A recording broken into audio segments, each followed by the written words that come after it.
right, welcome to the Wilderness Reboot podcast. I'm Mark. Again, Wilderness Reboot is a transitional support community for wilderness alumni. And today we are going to talk with the Beacon transition team. So excited to have Jake, Jason, and Key with us, all representing Beacon Transitions down in North Carolina. And welcome aboard, guys. How's it going? Good, man. How are you? Good.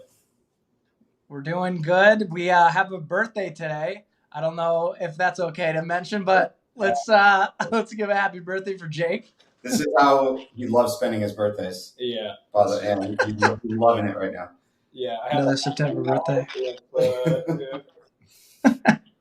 So we're all here. You guys are on the transitional side of a lot of folks coming out of wilderness, for aftercare options.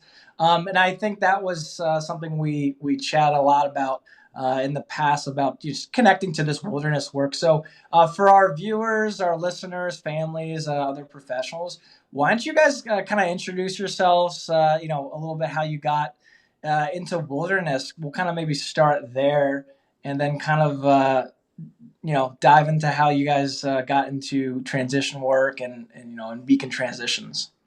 Cool. You want to first? Yeah, I can kick it off. So, I guess first and foremost, I would say about maybe 60% of our clients right now came from a wilderness therapy program, or did some kind of wilderness-esque assessment program before coming to Beacon.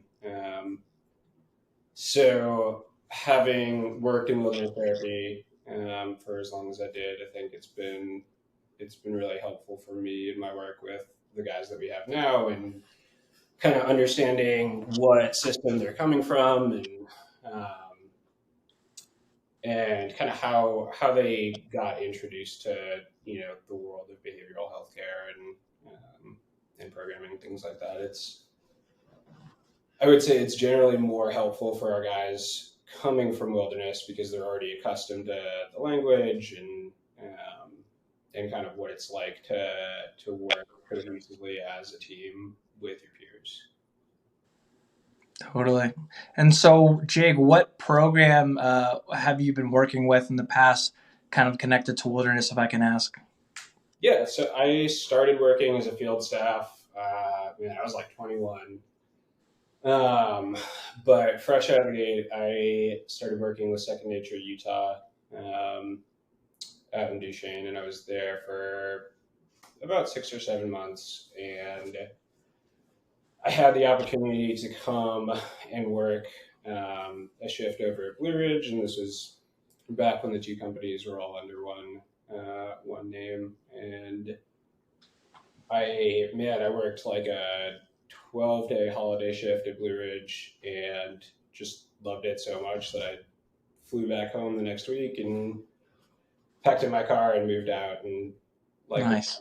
within 2 weeks, I was back in the field at Blue Ridge. So that's where I started working as a field staff, and I was there for about 5 years before I kind of transitioned on into more administrative roles in residential treatment. Awesome. Sweet. Thanks for sharing. Jason, let's move on to you, man. Sure. So starting with my background, where it all began was I'd say I was directionless as a mid-20s young man. I was just working a job that didn't really have a lot of places for me to excel and to grow into. Didn't really know where I was going in my life, like I think as most people who enter the field staff role would relate to. And one of my best friends was involved with Second Nature Blue Ridge, and he had been working there for a while, and just told me what the program was like and how much it changed him personally. He said, "Hey, I think that you'd be really awesome at this. I think you'd really like it." And I had no idea what I was getting into, but I was excited for a change to do something different. And then I did the training, and it was just life-changing. The training was difficult. I didn't even know what reindeer was. I just got drenched, and I was soaking wet, and I was cold and sleeping in a puddle because I didn't bring the right size tent. It was just, Right. it was a storm of all these terrible ideas. but I loved it because it was a way that I felt challenged, that I hadn't experienced yet. There was just like physical challenges, emotional challenge, getting vulnerable with my training group and telling them like where I came from and some of the stuff I was working on, and also just the mental challenge of being outside for that long and dealing with the elements. And so yeah, I got very much addicted to that lifestyle, and I worked at Blue Ridge as a staff for around 5 years, 6 years, and then worked my way to field director of Blue Ridge Therapeutic Wilderness once the name changed. And then things got a little crazy in 2020. I went over to Alaska Crossings just on a whim. I was looking for another change, kind of like finding myself again. It had been a while, and that just redefined what I knew wilderness to be. That was the hardest thing I've ever done, was to Right. work. Um, and at that time, I was lucky enough to reach out to the executive director of Beacon Transitions, Kelly Stamey. At the time, the census really didn't have a spot for me. It wasn't justifiable. But after Alaska Crossings, that position opened up for program director. And I jumped on board. I loved the program. I loved what Kelly was doing over here. I loved what Jake was doing. So I jumped on that I'd say it was only like 3 weeks after I got back from Alaska. It was a very short amount of time. And I jumped into this. And yeah, this has been completely different. We're not in the woods, and is primarily focused with autism specific diagnosis. And those are some of the clients I've worked with in the past, but never the full census. And so I'm really grateful for this opportunity. I'm learning a lot about what it means to be diagnosed with autism and how to work with it. And it's just the next chapter for me. Wow. Thanks so much for sharing. And I kind of love some of the stuff you're mentioning just about coming in yourself and seeing that growth in yourself by connecting with kind of your training cohort. That's kind of one aspect I love about wilderness is like the tryouts and coming in as a training group. Like you're doing what the students are going to do and you're connecting as a community. And when you go through those challenges with students, it makes it more relatable, it makes it more authentic. You're modeling some of the same challenges you're having, and how you deal with it and showing that, to those students. So I thought that was kind of cool, just sharing kind of those big leaps of learning with like rain gear and, just taking care of yourself, it brings us back to the basics. Yeah, for sure. I think feeling it is understanding, right? And it's hard to relate to the students if you just show up and they've never hiked or they've never camped before, and you're very used to it. Yeah, you gotta feel what it's like to honestly suffer a little bit, so you can relate to that student experience. Right. Yeah, I don't know many other jobs where like that onboarding period would be the make or break it point, but like it's so true of wilderness therapy. If you go through the training and you can't swing it, like immediately that it's not the right line of work for you. Right. Well, let's go on to the next man on the list. The last but not least, Key. Key, I'm just kind of getting to know you. Love to hear a little bit about your story, your background, and kind of getting involved eventually with Beacon Transitions. Yeah, for sure. So, kind of conversely to what these guys experience, pretty much all of my professional experiences working with people who are on the autism spectrum.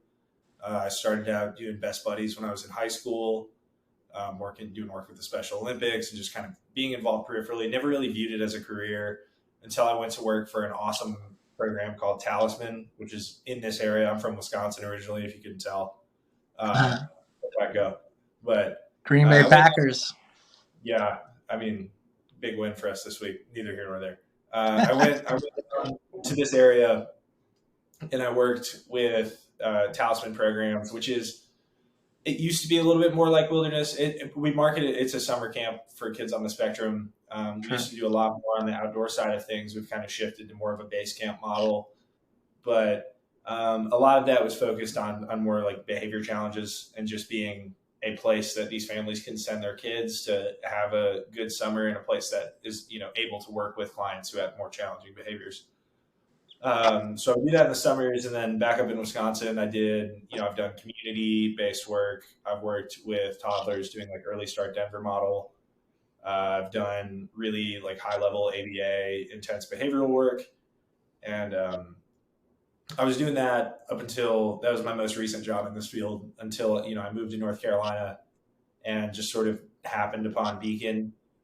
And, what I think really what I take away, I feel like I'm kind of on the outside llooking in on the wilderness aspect of things, but in the field of working with autism, there's a habit that people have of kind of every time a guy comes to you with a problem, you kind of bring it up here. Mm. You address like the cognitive behavioral side of this, and something that these guys do really well that I think sort of all of our approaches blend together really nicely is they do have, they do so well with that inner work and that emotional work. I think that married with the sort of cognitive supports of that we implement for our clients with autism, really, I think we do a good job of looking at the client as a whole person. Yeah, and that's something that like I've seen that these guys have definitely taken from wilderness, and something that I've learned from them and kind of implemented in my approach. Right. More holistic. So let's kind of just dive into then, what you guys are all about. You mentioned folks coming in with, ASD under that kind of umbrella, and kind of focusing on that. But perhaps there's more to that story, and I'd love you to kind of explain to our viewers a little bit more about Beacon. Kind of some of the things you do to create culture and community. I know you mentioned the Beacon Boys, and I kind of love what you guys were doing down there when we chatted before. So yeah, tell us a little bit more about Beacon Transitions now. You're mentioning a lot of them are coming from wilderness, not all, but many, and I'd love to hear more. Yeah, so a Beacon has very few clients right now, and kind of in our history that didn't attend another program first. A lot of our guys are coming from other residential programs or wilderness therapy, and I think a large part of the reason that Beacon was created was to, figure out how we close that gap in transition. A lot of our guys make a ton of progress in wilderness, or they've made progress at other programs, and for one reason or another weren't able to launch from that program into independence.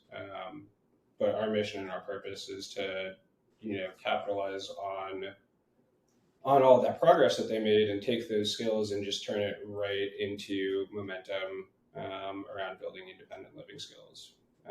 So the end goal for all of our guys is for them to not go to another program after this.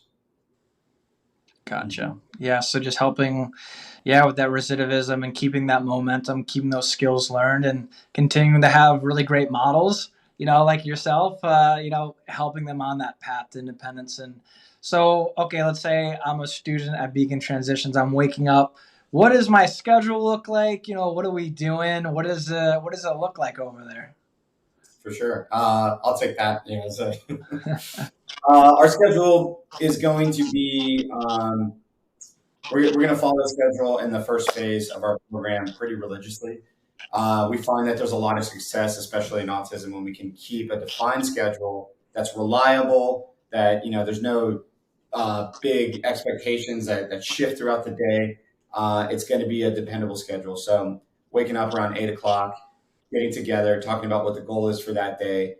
For example, today it's a Tuesday, so every Tuesday we do employment, which is a pretty broad subject, and we narrow it in on specific folks and what our clients are working on. Some of our guys already have jobs, so for them, it's more about maintaining their job, about proper job etiquette, maybe reading their job's policy and procedure manual, like they haven't read that before. Other guys, they're back to basics. They're making resumes. They're sending them out on Indeed. We're walking through those jobs, or we're even boots on the ground, driving them to an interview and coaching them through that process. So it can start with something that's big, and then we dial in the specific. Every day during the working week, Monday through Friday, we'll have a specific day that's devoted to some sort of independent living skill. We have social skills, money management. We're actually going to have a sexual education course coming up soon. It's going to be an 11-week course, and very much looking forward to that. Yeah, it's going to be particularly targeted at internet safety and how to navigate social media correctly and in a healthy way. Yeah. So you're not getting catfished and you're not putting your credit card information out there. Yeah, right. It's going to be a really safe place for these guys to ask a lot of questions. And, I'd say a fundamental or a philosophical approach that we do is we don't want to hold back on anything that could be applicable to adult living. So, it could be a touchy subject to get in there and talk about dating and talk about sexual relationships and talk about desires, things of that.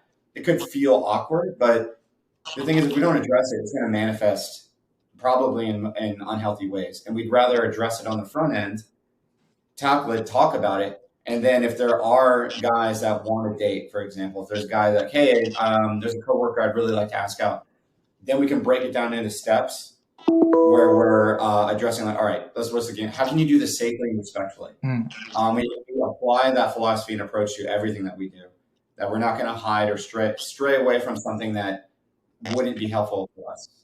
I think it sums it up. I think that we are the opportunity for these guys to apply what they've learned at other programs. We're an open campus. Our guys, on Sunday, they'll sign out and go to brunch together downtown. Mm-hmm. At night, they'll go to a card store for like a magic tournament. Or, we want to give them a chance to get out there in the community and apply all of these awesome skills that they've built. And we serve as the safety net, right? So if something does go wrong, they have someone that they can go to, whether it be a case manager like myself or Jake, the staff on shift. Jason is like dad to all the guys in the program. They all come up to him whenever, that's really, that is, coming from a more clinical background and working in more intense residential settings. That's my favorite part about Beacon, is that we really do give them the respect and freedom that they've earned by the time they get to us. We know that they've done a lot of work, and our goal is to just support them through really going and testing that out in real world situations. Right. Getting their feet wet, coming back to a support structure where people may be on their own track, but generally they're coming together with, those things on the schedule. They're having, more of an individualized plan. They have staff to check in with them and, get feedback, real-time feedback, and, get that support. I love that. So a couple other questions I had was for parents listening, what's the average age group, and what's also the average length of stay for some of your residents? Yeah, I can take that. So I would say the vast majority of our guys fall between 18 and 24. We've definitely had some outliers. 26 is kind of the far end of that. Sure. But yeah, we work primarily exclusively with adult clients, and I think as Key said, we have an open campus, so really we're not locking the place down. We don't always have eyes on our guys. They're really afforded a lot of autonomy and independence. Yeah, and that's kind of what they're looking for at that age, right? So, yeah, I know there's kind of a spectrum of, residential transition programs who allot certain privileges and independence, and it varies. So I think it's important to know what type of client is coming in, and, how they're best being supported. And I think that can be really beneficial to that client who needs a little bit more of, affirmation and validation that they're on the right track. There are going to be some hiccups, some bumps along the way, but ultimately, they can, with good support, figure that out. Yeah. I think a lot of guys hit, and just, clients who are going through behavioral healthcare programs in general hit almost like a ceiling of treatment fatigue, right? Right. They've done so much and they've put in so much work, and it's like, how much longer am I spinning my wheels, in this phase system? And that's not our model. It's meeting our guys where they're at, and kind of designing our approach individually to their needs. Awesome. So we chatted about the team. We got a little bit of your backstories, a little bit about the clients you serve, the length, a little bit about what it looks like inside. Anything else you guys like to mention for families, how to get in contact with you? Any other final things as we wrap up here? I think just, we are autism specific, but I think it's important to kind of, there's a lot of loaded words, and, when you get into the autism field specifically, People have strong feelings about certain approaches. And I think the best way to sum up sort of what we do and why we are a good fit for so many of our clients is we're intentionally small. And our guys, like the field of autism is huge, and just like autism, there are so many different iterations of what this work is. And having come from a lot of other places, I think what sets us apart is that we're really, really flexible. We pivot to whatever our clients need at any time. Like even within a day, if we notice something's not working, if we notice there's a need that's not being met, we're able to pivot and meet that. I think something we didn't mention, but it's a word we use to kind of sum up what we do is simulated adult living. Okay. It's adult living with a safety net. It's all of our clients get the opportunity to do everything every other adult can do. Our guys get driver's licenses, they get jobs, they go out with their friends. We are just there to make sure that, a lot of these guys, some of them have been independent and have had college experiences and sort of fallen through the cracks because whether it be like pragmatic communication, they struggle with advocating for themselves. They struggle with, we are there to make sure that they get to live as full and experience as much of the adult world as possible, because we find oftentimes that's what incentivizes them to work more because they get all these freedoms they never had before. And we're just there to make sure that they don't fall through the cracks. Yeah. And I'd like to add also, just something that sets us apart is our ratio of staff to the clients. When you total up all the admin staff and the residential advisors that we have, it's almost 1-to-1. And there's a lot of personal attention that we give these guys every single day. We pretty much don't miss a beat, whether it's cleaning dishes and reminding guys we live in a community house and you got to put in that extra care into those dishes, or if it's, like I said, applying for jobs or weight training in the gym. They're always being supervised and coached, and there's a personal relationship happening. Which is something I really love about this job in particular. Yeah, I would add that, and kind of dovetailing off of what Key and Jason said, I have a huge passion for rites of passage, which is something that I really learned about and developed in wilderness therapy, and I know it's pretty near and dear to Jason's heart as well. And nice. I think a lot of our young adults missed out on some of the traditional rites of passage that you would experience. And whether it's because, something happened or they had to go to an assessment program, or they're just, it takes them a little bit longer to get it than some of their peers. They didn't get licenses. They didn't get to, go on dates with people. They missed out on a lot of the opportunities that I think some of us take for granted, which are the rites of passages that are ingrained in our society right now. So a lot of what we do is making sure that we're creating opportunities for that for the guys, and then celebrating it when they do hit those thresholds. Yeah, those are the best moments for sure. Those are the best.